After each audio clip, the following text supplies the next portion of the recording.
C'est pourquoi dans Genèse, il est celui qui t'a créé. Dans Exode, il est l'agneau pascal. Dans Lévitique, il est celui qui a été sacrifié pour toi. Dans Nombre, il est celui qui connaît chaque tribu nom par nom. Dans Deutéronome, il est celui qui est le prophète du peuple. Et dans Josué, il est celui qui t'amène de l'esclavagisme vers la terre promise. Dans Juge, il est le grand conquérant. Dans 1 Samuel et 2 Samuel, il est celui qui appelle les gens dès l'enfance. Et dans 1 roi et 2 rois, il est celui qui te donne la victoire sur les ennemis qui t'ont écrasé autrefois. Dans 1 chronique et 2 chroniques, il est le grand archiviste. Dans Esdras ainsi que Néhémie, il est le rebâtisseur des choses qu'on a détruites. Dans Esther, il est ton avocat.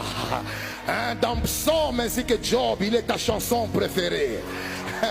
Et dans Ésaïe, il est celui qui dit l'Esprit de l'Éternel est sur moi. Car l'Éternel m'a oint pour annoncer la bonne nouvelle. Il m'a oint pour guérir ceux qui ont le cœur brisé. Il m'a oint pour proclamer la libération des captifs.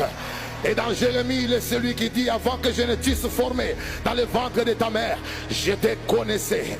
Dans Lamentation de Jérémie, il est celui qui dit mes bontés se renouvellent chaque matin. Dans Ézéchiel, il est celui qui dit même si tu es resté comme les ossements desséchés, je peux ramener la vie en toi. Je peux ramener la vie en toi. Dans Daniel, il est celui qui se présente comme le 4e homme dans le feu.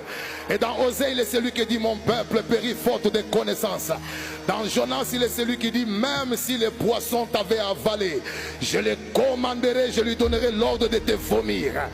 Et dans Habakkuk, il est celui qui dit même lorsque la prophétie tarde, attends-la car elle s'accomplira.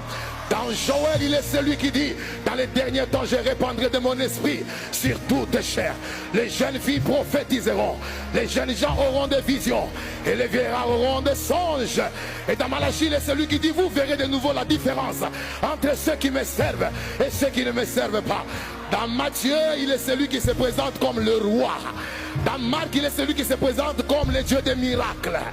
Et dans Luc, il est celui qui se présente comme le médecin.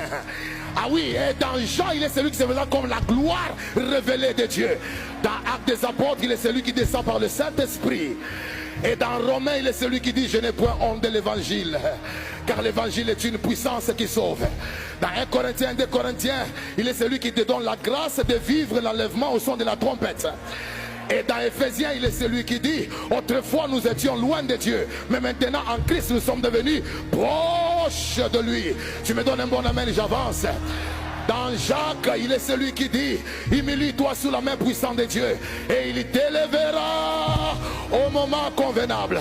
Et dans Éphésiens, il est celui qui dit nous n'avons pas à combattre contre la chair et le sang, mais contre les principautés, les puissances qui sont dans les lieux célestes.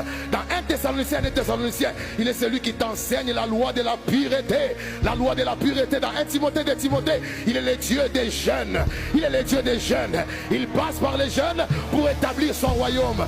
Dans 1 Jean, 2 Jean, 3 Jean, il est le Dieu qui dit je souhaite que tu sois prospère à tous égards, qu'on prospère l'état de ton âme. Dans Jude, il est celui qui fait grâce à tout celui qui s'approche de lui comme un père responsable. Et finalement, dans Apocalypse, il est l'alpha